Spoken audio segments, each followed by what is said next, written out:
Hello students, welcome to social school. मैं हूं आपकी अनुष्या दीदी एंड कैसे हैं मेरे सारे स्टूडेंट्स। आज का ये सेशन हमारे क्लास 12 हिस्ट्री स्टूडेंट्स के लिए है। आज के क्लास में हम समझेंगे कि हिस्ट्री में सबसे ज्यादा नंबर कैसे लेकर आए। हम लोग आज के क्लास में मार्किंग स्कीम को समझेंगे, कौन से बुक से कितने मार्क्स के कितने क्वेश्चंस आएंगे, और हम ये भी देखेंगे कि पिछले साल जो हिस्ट्री के टॉपर्स रहे हैं उन्होंने अपने आंसर्स को कैसे लिखा है। तो इस सेशन के बाद तुम्हें एक बहुत अच्छा आइडिया मिलेगा कि हिस्ट्री में ज्यादा से ज्यादा नंबर आप कैसे ला सकते हो। Without any further delay start करते हैं सेशन को। अगर आप न्यू हो इस चैनल पर तो चैनल को सब्सक्राइब कर लो ह्यूमैनिटीज से रिलेटेड बेस्ट वीडियोस के लिए। ओके, तो पहले थोड़ा सा मार्किंग स्कीम वगैरह समझ लेते हैं। टोटल हमारा जो हिस्ट्री का पेपर है वो 100 मार्क्स का आएगा, है ना, ये सबको पता है। 100 में से 80 मार्क्स थियोरी के होंगे, बाकी के 20 मार्क्स आपको प्रोजेक्ट वर्क से मिलेंगे। अब इन 80 मार्क्स को पूरा पूरा हम कैसे ला सकते हैं, 80 मार्क्स को कैसे क्रैक करें, पहले उसके ऊपर फोकस करते हैं। तो ये जो पूरा मार्किंग स्कीम है ये हमें बोर्ड ने प्रोवाइड करा है, तो पहले इसे थोड़ा अच्छे से समझते हैं। हमें पता है कि हमारे हिस्ट्री के 3 बुक्स हैं, है ना, पार्ट 1, पार्ट 2, पार्ट 3। तो उन तीनों के बारे में थोड़ा सा डिस्कस करते हैं। पार्ट 1 जो हमारा है वो बुक आ रहा है 25 मार्क्स का, ठीक है। पार्ट 2 अगेन 25 मार्क्स का, पार्ट 3 अगेन 25 मार्क्स का। इसके अलावा हिस्ट्री में मैप के भी क्वेश्चन आते हैं जो कि होगा 5 मार्क का। तो टोटल यहां पर आपका बन रहा है 80 मार्क्स का पेपर, ठीक है। बाकी प्रोजेक्ट वर्क हमने डिस्कस कर लिया कि वो 20 मार्क्स का होगा, ठीक है। तो पार्ट 1, पार्ट 2, पार्ट 3 में ये 25 मार्क्स कैसे बन रहे हैं ये समझते हैं। तो पार्ट 1 से कितने एमसीक्यू आएंगे, 7 एमसीक्यू आएंगे और ये सब, ठीक है, 1 मार्क्स के होंगे, ठीक है।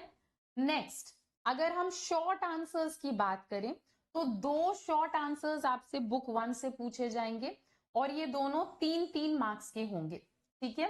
लॉन्ग आंसर एक आएगा आपके पास पार्ट 1 से और ये लॉन्ग आंसर 8 मार्क का होगा। Next, source based question. History के जो कुछ कुछ बॉक्सेस हैं वो इंपॉर्टेंट हैं, उससे सोर्स बेस्ड क्वेश्चन आ सकते हैं। इजी होते हैं सोर्स बेस्ड क्वेश्चन, ऐसे टेंशन नहीं लेना। चैनल सब्सक्राइब कर दो, मैं तुम्हें सोर्स बेस्ड क्वेश्चन भी आगे जाकर कंप्लीट करा दूंगी, ठीक है।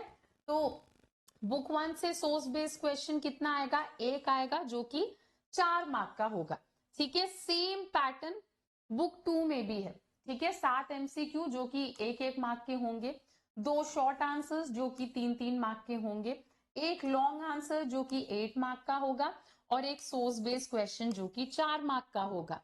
सेम पार्ट 3 में भी है, ओके। तुम्हें यहाँ पे पूरा पैटर्न दिख रहा होगा। मैं थोड़ा साइड हट रही हूँ, तुम लोग आराम से एक स्क्रीनशॉट ले सकते हो इसका ताकि तुम्हें एक आइडिया लग जाए, ठीक है। पार्ट 3 में भी सेम है। तो आप थोड़ा सा और आइडिया लगाते हैं। इस पैटर्न का क्या मतलब है कि एमसीक्यू टोटल कितने मार्क्स का आ रहा है हमारा, 7 7 इंटू 3 21। शॉर्ट आंसर्स टोटल कितने मार्क्स के आएंगे, ठीक है। तो 2 क्वेश्चन है 3 मार्क के, तो मतलब 6 है ना, 6 इंटू 3 18 मार्क्स। लॉन्ग आंसर्स कितने, 3 बार 8 मार्कर्स आएंगे, तो मतलब 8 इंटू 3 24 मार्क्स का लॉन्ग आंसर होगा, ओके। और सोर्स बेस्ड क्वेश्चन 12 मार्क्स के होंगे। इसके अलावा जैसा कि मैंने आपको बताया मैप भी आएगा। मैप की भी टेंशन नहीं लेना, मैं आपको इसी चैनल पे मैप भी कवर करा दूंगी। मैप आपका आएगा 5 मार्क्स का। तो ये तुम्हारा पूरा मार्किंग स्कीम होने वाला है हिस्ट्री के पेपर का, ओके। तो इससे तुम्हें थोड़ा आइडिया लगेगा कि लॉन्ग आंसर्स को कितना प्रैक्टिस करें, शॉर्ट आंसर्स कितने इंपॉर्टेंट है, ठीक है। तुम्हें ये आइडिया होना चाहिए। अब ये तो तुम्हें समझ में आ गया। हिस्ट्री में आंसर कैसे लिखकर आए ताकि ज्यादा से ज्यादा नंबर मिले, ये समझाने के लिए मैं पिछले साल के हिस्ट्री के टॉपर्स की आंसर शीट तुम्हें दिखाने वाली हूं अभी, ताकि तुम्हें आइडिया लगे कि टॉपर्स किस तरीके से लिखते हैं जिस वजह से उन्हें ज्यादा से ज्यादा मार्क्स मिलते हैं, ठीक है। तो पहले हम ये पेज देखते हैं, ठीक है। नोटिस करो कि क्या क्या खास है इस आंसर शीट में। पॉइंट 1, जो हैंड राइटिंग है वो काफी ज्यादा क्लियर है ना, पढ़ने में कोई दिक्कत नहीं आ रही, बहुत इजीली आप इस हैंड राइटिंग को समझ सकते हो। नेक्स्ट क्या है, बहुत नीट काम है ना। मैंने पूरे आंसर शीट को देखा, मुझे बहुत कम कटिंग देखने को मिली, बहुत ही नीट काम, हर जगह स्पेस छोड़ रखा है, ठीक है, कटिंग वगैरह बहुत ही कम है। आपको भी इसी तरीके से काम करने की कोशिश करनी है।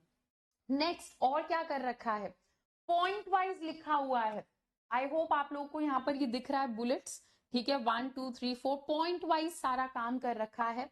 और जो भी इंपॉर्टेंट टर्म्स हैं उनको क्लियरली अंडरलाइन कर रखा है, ठीक है, टीचर को दिखा दिया है कि देखो मैंने ये भी लिखा है वो भी लिखा है। तो कीवर्ड्स को, ठीक है, जैसे यहाँ पे जवाहरलाल नेहरू, जो भी कीवर्ड्स थे उनको क्लियरली अंडरलाइन कर रखा है। और क्या कर सकते हैं हम ज्यादा से ज्यादा मार्क्स लाने के लिए, आप इस टाइप के डायग्राम बना सकते हो हिस्ट्री के पेपर में, है ना। तो causes of salt Satyagraha, salt Satyagraha क्यों हुआ, 4 कॉजेज इस बच्चे ने बताए हैं, और एक छोटे से डायग्राम में इजीली इस बच्चे ने दिखा दिया कि मुझे चारों कॉजेज पता है। और ये डायग्राम बनाना बहुत इजी है, ऐसा नहीं है कि तुमसे उम्मीद करी जा रही है कि तुम बहुत आर्टिस्टिक तरीके से काम करो, बस 4-5 डब्बे बनाए और उसके अंदर लिख दिया। ऐसे डायग्राम्स तुम ज्योग्राफी, पॉलिटिकल साइंस और हिस्ट्री में अगर बनाते हो तो डेफिनेटली टीचर के दिमाग में एक बहुत अच्छा इंप्रेशन जाएगा तुम्हें लेकर, और तुम्हें ज्यादा से ज्यादा नंबर मिलेंगे। तो ये जहां हो सके वहां पर बनाना, मैं ये नहीं कह रही कि हर आंसर में ऐसा डायग्राम बना दो, पर जहां पॉसिबल है, जहां तुम्हें लग रहा है कि मेरे पास टाइम है, वहां पर तुम ऐसा कुछ ट्राई कर सकते हो, ठीक है। चलो, तो अब हमने हिस्ट्री में थोड़ा सा समझ लिया है कि हिस्ट्री को थोड़ा और बेटर तरीके से हम क्रैक कैसे कर सकते हैं। अब मैं तुम्हें एक और सीक्रेट निंजा टेक्निक बताती हूँ हिस्ट्री को क्रैक करने की। अगर तुम करना चाहते हो टॉपर लेवल तैयारी इंडिया के टॉप एजुकेटर्स के साथ, और बोर्ड एग्जाम और सीयूईटी में मचा कर आना चाहते हो, तो आपको ज्वाइन कर लेना चाहिए हमारा विजेता फास्ट ट्रैक ह्यूमैनिटीज बैच, जहां पर हम लोग आपको ह्यूमैनिटीज के सारे सब्जेक्ट्स दे रहे हैं, political science, geography, history, economics और इंग्लिश। लाइव क्लासेस होंगी, मॉक टेस्ट होंगे, हम आपको नोट्स भी प्रोवाइड कराएंगे, डाउट सॉल्विंग सेशन भी होगा। तो अगर आप इस सीरीज को ज्वाइन करते हो तो यहाँ पर स्टार्टिंग से सिलेबस को हम पूरा कवर कर रहे हैं बोर्ड एग्जाम से पहले पहले। एंड एक बार अगर आपने इसे ज्वाइन कर लिया तो फिर तुम्हारे बोर्ड एग्जाम की सारी टेंशन मेरी, मैं देखूंगी कि तुम लोग हिस्ट्री में टॉप करके आओ, पॉलिटिकल साइंस में, ज्योग्राफी में, इकोनॉमिक्स में, इंग्लिश में मचा कर आओ। डन। चलो, तो इस बैच को ज्वाइन कैसे करना है, इस बैच को ज्वाइन करने का लिंक इसी वीडियो के डिस्क्रिप्शन में आपको मिल जाएगा।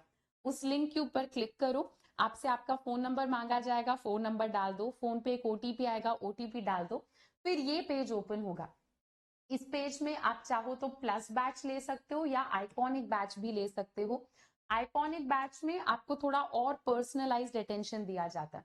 मान लो आपने प्लस सेलेक्ट करा तो ऐसा कुछ आपको देखने को मिलेगा। आप सेलेक्ट कर सकते हो कि आपको हमारा बैच कितने महीने के लिए चाहिए, कितने ड्यूरेशन के लिए चाहिए।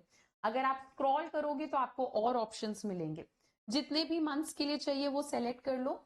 फिर यहाँ पर आपसे एक रेफरल कोड मांगा जाएगा।